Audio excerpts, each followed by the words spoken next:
नमस्कार, मैं अंतोष कुमार और आप देख रहे हैं देसी बिहार। आपने पहले भी मेरे चैनल पर बिहार की शिक्षा व्यवस्था को लेकर मैंने सवाल उठाए थे। आपको पता होगा पिछले दिनों मैंने भी अनिल जी का इंटरव्यू लिया था। आपको अब याद आ गया होगा, एसटीईटी के छात्र हैं अनिल जी, जो पिछले कुछ दिनों से गायब है। आइए उनसे पूछते हैं आखिर क्या कारण था, वो नज़र नहीं आ रहे थे पटना में, जबकि वह आए दिन सड़कों पर मीडिया से और सभी के दरवाजे पर वो जाते थे अपना हक मांगने के लिए। बताइए सर, आप कहाँ थे इतने दिनों से? कहीं नहीं था।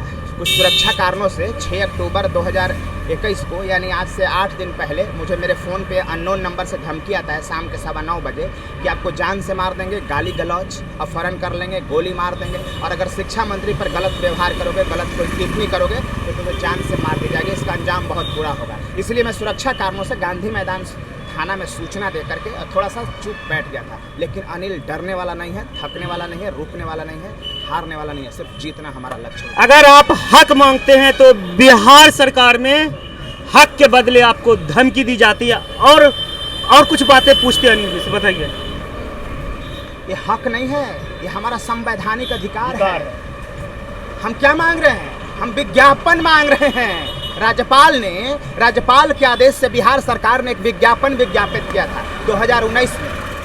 महोदय, शिक्षक भर्ती परीक्षा स्टेट 2019 का विज्ञापन 8 पन्नों का विज्ञापन है। बजावते उस विज्ञापन को अखबार में विज्ञापित किया गया था सरकारी पैसे पर। बजावते उस विज्ञापन को बिहार स्कूल एग्जामिनेशन बोर्ड के चेयरमैन जो हैं आनंद किशोर जी, उसको 15 मिनट तक डिस्क्राइब करते हैं। उस विज्ञापन को स्पष्ट रूप से बताते हैं कि इस विज्ञापन में क्या है, स्पष्ट रूप से बताते हैं। और उस विज्ञापन के आधार पर मैं फॉर्म भरता हूँ, विज्ञापन के आधार पर 500 रुपये जमा करता हूँ, विज्ञापन के आधार पर 3-3 साल तक इंतजार करता हूँ, परीक्षाएं देता हूँ, 4-4 बार परीक्षा देता हूँ, और 21 जून 2021 को परीक्षा रिजल्ट निकलता है और हम बिहार के इतिहास में सबसे विद्वान शिक्षक सेलेक्ट हो जाते हैं। 30,675। कोई DU का, BHU का, JNU का, कोई IIT का, कोई NIT का, मैं NIT का हूँ, कोई संत माइकल में पढ़ाता है, कोई डॉन बॉस्को, कोई जेवियर में, कोई बैंकर सड्डा, कोई SSC अड्डा, ऐसे धुरंधर लोग आते हैं। और उसके बाद क्या होता है? उसके बाद 26 तारीख को तुगलकी फरमान जारी करके चयन की प्रक्रिया को ख़त्म कर दिया जाता है, यानी चयन की प्रक्रिया को बदल दिया जाता है। इसे कतई बर्दाश्त नहीं किया जाएगा, कतई बर्दाश्त नहीं करेगा। हम कभी बर्दाश्त करने वाले हैं ही नहीं। कभी ऐसा होता है कि आप विज्ञापन निकालो, विज्ञापन के शर्तों के आधार पर न मैंने फॉर्म भरा था, तो विज्ञापन कैसे बदल दोगे? यही तो मांग करना है पिछले 2 महीना से।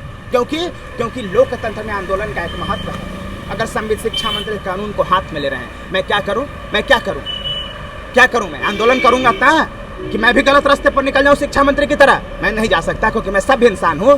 इसलिए मैं ये आवाज़ उठा रहा हूं महोदय, 12 करोड़ जनता से, बिहार के सारे बुद्धिजीवियों से, सारे पत्रकार बंधुओं से और माननीय मुख्यमंत्री जी से मैं आवाज़ उठा रहा हूं कि हमारा जो मांग है वो जायज़ है।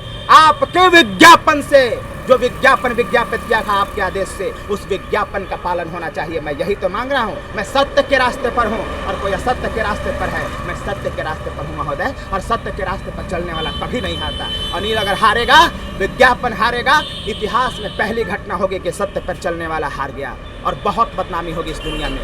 ये दुर्गा पूजा क्या है? बुराई पर अच्छाई की जीत तो है। कभी नहीं हार सकता मैं। मुझे पूरा भरोसा है, माननीय उच्च न्यायालय पे भरोसा है, माननीय उच्चतम न्यायालय पे भरोसा है, और माननीय मुख्यमंत्री सुशासन बाबू पर मुझे भरोसा है, बिल्कुल पूरा भरोसा है। और मुझे भरोसा है और उम्मीद है कि हम जीतेंगे।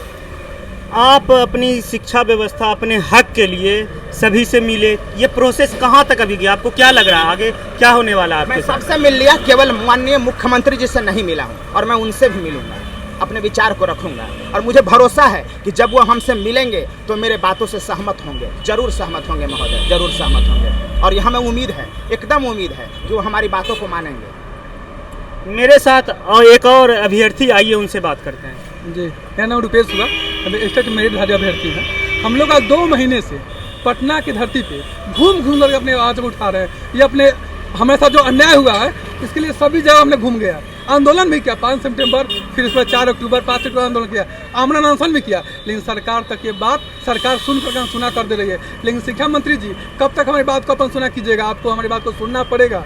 आपने जो गलत किया है अपने बात से, आपको अगर आप इसमें सुधार नहीं किए तो 30,775 अभ्यर्थी पटना की धरती पर फिर आएंगे और फिर हम लोग आंदोलन करेंगे। आपको ऐसे आप गलत नहीं कर सकते हैं। आप मेरिटधारी छात्रों के साथ अन्याय नहीं कर सकते, अन्याय नहीं होने देंगे। इसके लिए जान की बाजी लगाना हुआ लगा देंगे। अभी तो धमकी ही ना है। अरे हमें मालूम है कि धमकी आएगा, ये शिक्षा माफिया में धमकी देंगे। ये शिक्षा माफिया जो बैठे हुए हैं ना, ये हमें धमकी देंगे, हमें मालूम है, क्योंकि ये 2-4 की बात नहीं है, 2-4 रुपए की, ये करोड़ों अरबों का मामला है। अभी तो 1 to 5 68 में जो मास्टर बहाल हुए हैं ना, उससे एक अभ्यर्थी से 8-8 लाख रुपए मांगे गए, 8-8 लाख मांगे गए। अब सोचिए हाई स्कूल के अभ्यर्थी से तो 15 लाख मांगने का प्लान है लोग का। ये लोग तो शिक्षा माफिया है, तो ये लोग हम लोग का आवाज़ को उठने तो देंगे नहीं। ये लोग व्यवसाय बना दिया, धंधा। शिक्षा विभाग को तो ये लोग धंधा बना ही दिया, उसमें तो भ्रष्टाचार हो ही रहा है। वो तो पैसा वसूलने का जरिया बना ही दिया है शिक्षा विभाग को। ये शिक्षा विभाग, ये शिक्षा मंत्री भी जान रहे हैं और उसमें बैठे दलाल भी जान रहे हैं। वो ऐसे ऐसे गलती कर के छोड़ देते हैं ना जिससे चोरी हो।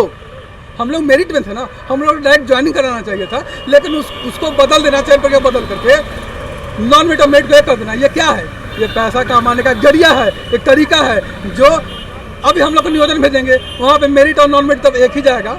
जब दोनों जाएगा तो नॉन मेरिट वाले तो पैसे देंगे ना, अगर तो मेरिट में है नहीं, मेरिट वाला बच्चा क्यों पैसा देगा? वो मेहनत करके दिन रात खून पसीना करके वो मेरिट में आया है। आखिर 140 नंबर ऐसे तो नहीं ना आता है 150 में, किसी का 60 है, किसी का 140 आया, तो 60 और 140 कैसे कर दीजिएगा? तो जो 140 लाया है वो तो मेहनत करके लाया ना, वो तो जमीन बेच कर पैसा नहीं ना देगा शिक्षा मंत्री को। ये तो खुलासा हो चुका है ना, ये सब खुलासा हो चुके हैं, जो हम नई बात नहीं बता रहे हैं। ये सूर्य प्रकाश सागर खुद पूरे शिक्षा विभाग बताया था, बीओ कितना लेता है, डीओ कितना लेता है, कहाँ कितना पैसा जाता है, वो सब बता दिया था। ये भ्रष्टाचार हो रही है और फिर भ्रष्टाचार करने के लिए ये लोग तत्पर है। ये ऐसा लूप होल छोड़ते हैं और नहीं होता है तो बदलाव करके लूप होल बना देते हैं जिससे चोरी हो। इसलिए हम कहते हैं, इसलिए हम लोग 30,675 अभ्यर्थी हैं ना, ये हम लोग अन्याय नहीं सहेंगे। इसके लिए चाहे जो हो जाए, हम लोग 5 सितंबर, 4 अक्टूबर, 5 अक्टूबर को आमना अनशन किया था। अपर मुख्य सचिव संजय कुमार ने डेलीगेशन टीम को बुला करके उन लोगों ने आश्वासन दिया है और बोला 7 दिन का समय लिया है। अभी दुर्गा पूजा का समय चल रहा है, तो दुर्गा पूजा के समय में अभी वो व्यस्त हैं और छुट्टी पे चल रहा है ऑफिस, इसलिए वो बोले कि 2-4 दिन और रुक जाइए, आपको हम अपना इसमें कुछ संशोधन करके रिपोर्ट देंगे। लेकिन हम लोग तब तक नहीं रुकेंगे जब तक हम लोग आपके साथ न्याय नहीं हो जाता।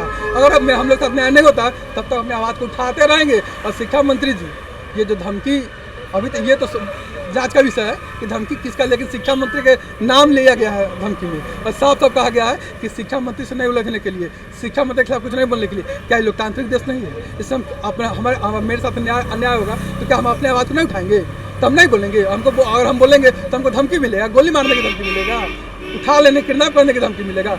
इससे हम लोग डरने वाले नहीं है। कफन बांध के उतर गए हैं, जिसको जो करना हो कर लेगा, लेकिन हम लोग जब तक न्याय नहीं मिलेगा तब तक हम लोग अपना आवाज़ उठाते रहेंगे, दबने वाले नहीं। तो आपने सुना एसटीईटी के अभ्यर्थी का, ये कितना बड़ा दुख की बात है। आप अपने हक की लड़ाई के लिए, जब यह नोटिफिकेशन निकला था विज्ञापन के तहत, यह लोग उत्तीर्ण स्टूडेंट है, यह लोग मेरिट लिस्ट के स्टूडेंट हैं, इनका कहना है विज्ञापन के तहत मेरी बहाली होना चाहिए। सबसे दुख की बात है, अपना हक मांगने वाले को बिहार में धमकाया जाता है। इनका कहना है शिक्षा माफिया के द्वारा हमें धमकाया जा रहा है। तो आपने सुना है इन स्टूडेंटों को। ऐसी खबरों के लिए बने रहे हमारे साथ और आप देखते रहे देसी बिहार।